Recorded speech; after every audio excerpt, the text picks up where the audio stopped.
ବିରୋଧୀ ଦଳ ତାଙ୍କ କାମ କରିବେ, କରିବା ଉଚିତ ମଧ୍ୟ। ତାଙ୍କ କାମ ସେ ନ କଲେ ତାଙ୍କ ଭାତ ହଜମ ହେବ ନା, ସେମାନେ କରିବେ। ଆଉ ଆମେ ବିରୋଧୀ ଦଳରେ ଥିଲାବେଳେ ବି ଆମେ କରୁଥିଲୁ, ଆମର ବିଭିନ୍ନ କାର୍ଯ୍ୟକଳାପ କରୁଥିଲୁ। ତ ତାଙ୍କ ଉପରେ ଆମର ଏତେ ଧ୍ୟାନ ନାହିଁ, ସେ କରନ୍ତୁ ତାଙ୍କ କାମ, କିନ୍ତୁ ଆମ କାମ ଆମେ କରିବୁ। ଆମେ ଗୋଟେ ବର୍ଷ ଭିତରେ ଯାହା କାମ କଲୁ ତାର ଆଡଭର୍ଟାଇଜମେଣ୍ଟ କେମିତି ହେବ ଆମେ ଚଲେଇବୁ।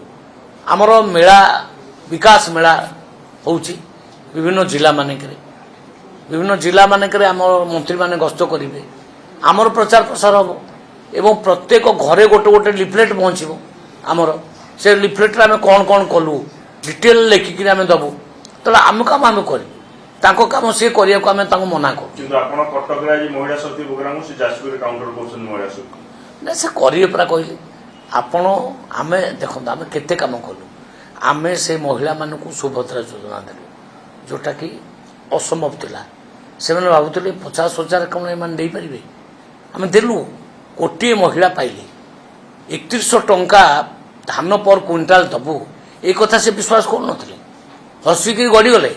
ବିଧାନସଭାରେ କହିଲେ ଆମେ ତ 100 ଟଙ୍କା ଦେଇପାରିଲୁ, ତମେ 800 ଟଙ୍କା କେମିତି ଦେବ? ଆମେ ଦେଲୁ, ଦେଇକି ଦେଖେଇଲୁ। ଅବିକା କୃଷକ ସମାଜ ବହୁତ ଖୁସି ଅଛନ୍ତି।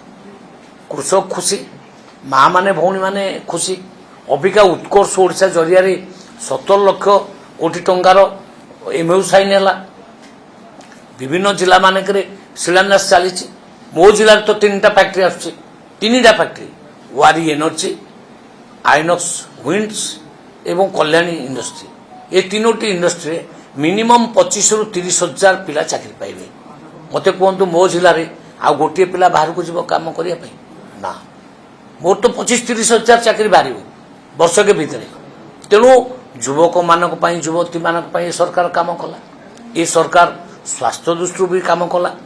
ବିଭିନ୍ନ ଜିଲ୍ଲାରେ କେମିତି ମେଡିକାଲ କଲେଜ ଖୋଲା ହେବ ସେ ଯୋଜନା ବର୍ତ୍ତମାନ କଲା। ଆମର 4ଟା ଜିଲ୍ଲାରେ ମେଡିକାଲ କଲେଜ ଖୋଲିବ। ତେଣୁ ଆମର ଟାର୍ଗେଟ ଅଛି ପ୍ରତ୍ୟେକ ଜିଲ୍ଲାରେ ଗୋଟେ ଗୋଟେ ମେଡିକାଲ କଲେଜ ଖୋଲିବ। କାମ ପରେ ତ ସେମାନେ କହୁଛନ୍ତି ଯେ ନାରୀ ନିର୍ଯାତନା ବଢିଗଲା, ଆପଣ ସ୍ୱୟଂ ସହାୟକ ଗୋଷ୍ଠୀ ବେଳକୁ ଆପଣ କାମ ଦଉନାହାନ୍ତି।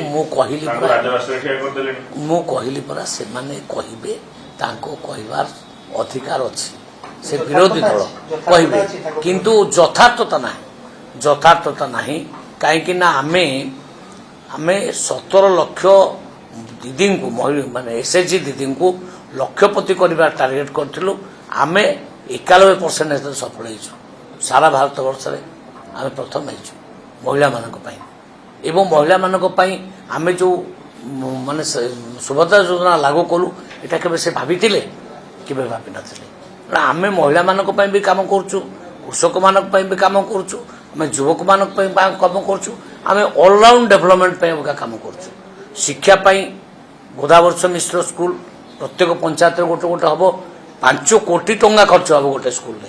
ଚିନ୍ତା କରନ୍ତୁ, ସବୁ ପଞ୍ଚାୟତରେ ଗୋଟେ ଗୋଟେ ହେବ। ସେ କେବେ ଭାବିଥିଲେ ଏମିତି? କେବେ ଭାବିନଥିଲେ। ଆମେ ପ୍ରତ୍ୟେକ ବ୍ଲକରେ ଗୋଟେ ଗୋଟେ ଷ୍ଟାଡିୟମ କରିବାକୁ ଚାହୁଁଛୁ। 14,50,00,000 ଟଙ୍କା ଗୋଟେ ଗୋଟେ ଷ୍ଟାଡିୟମରେ ଖର୍ଚ୍ଚ ହେବ। ସେ କେବେ ଭାବିଥିଲେ? କେବେ ଭାବିନଥିଲେ। ସେ କେତେ ପରସେଣ୍ଟ ଇରିଗେସନ କରିଛନ୍ତି ତାଙ୍କ ସମୟ ଭିତରେ? ଇରିଗେସନ କରିନାହାନ୍ତି। ଆମ ମୁଖ୍ୟମନ୍ତ୍ରୀ 15 ଲକ୍ଷ ହେକ୍ଟର ଜାଗାକୁ ଜଳସେଚନ ଏଇ ବର୍ଷ କରିବା ପାଇଁ ମଧ୍ୟ ଯୋଜନା କରିଛନ୍ତି। ଆମେ ପ୍ରତ୍ୟେକ ସବ୍ ଡିଭିଜନରେ ଗୋଟେ ଗୋଟେ କୋଲ୍ଡ ଷ୍ଟୋର କରିବା ପାଇଁ ଅଲରେଡି ଫାଇନାନ୍ସ କରିଦେଇଛୁ। ସେ କେଇଟା କୋଲ୍ଡ ଷ୍ଟୋର ଥିଲା ତାଙ୍କର? 24 ବର୍ଷ ଶାସନ କଲେ ପରା। କେତେଟା କୋଲ୍ଡ ଷ୍ଟୋର ଥିଲା? କେତେ ଆଳୁ ପ୍ରଡକ୍ସନ କରୁଥିଲେ? କେତେ ଅଣ୍ଡା ପ୍ରଡକ୍ସନ କରୁଥିଲେ? କେତେ ମାଛ ପ୍ରଡକ୍ସନ କରୁଥିଲେ? ସେମାନେ କିଛି କରୁନଥିଲେ। ଓଡ଼ିଶାକୁ ବୁଡ଼େଇ ଦେଇଥିଲେ। କିନ୍ତୁ ଅବିକା ଧୀରେ ଧୀରେ ଓଡ଼ିଶା ଆଗକୁ ଯାଉଛି, ବଢୁଛି। ଗୋଟିଏ ବର୍ଷ ଭିତରେ ଆମେ ଯେତିକି ଷ୍ଟେପ୍ ନେଇସାରିଲୁଣି, ଏଇଟା ଅବିଶ୍ୱସନୀୟ। କେବଳ ମୋହନ ମାଝୀଙ୍କ ନେତୃତ୍ୱରେ ଏ ସଫଳ ହେଇଛି। ଆମର ଟାର୍ଗେଟ 2036 ସୁଦ୍ଧା ଓଡ଼ିଶାକୁ ବିକଶିତ ରାଜ୍ୟ କରିବୁ। ଆଉ 2047 ସୁଦ୍ଧା ଭାରତ ବର୍ଷ ଯେତେବେଳେ ବିକଶିତ ରାଷ୍ଟ୍ର ହେବ, ଆମେ ଆଗ ଧାଡ଼ିରେ ଠିଆ ହେଇଥିବୁ।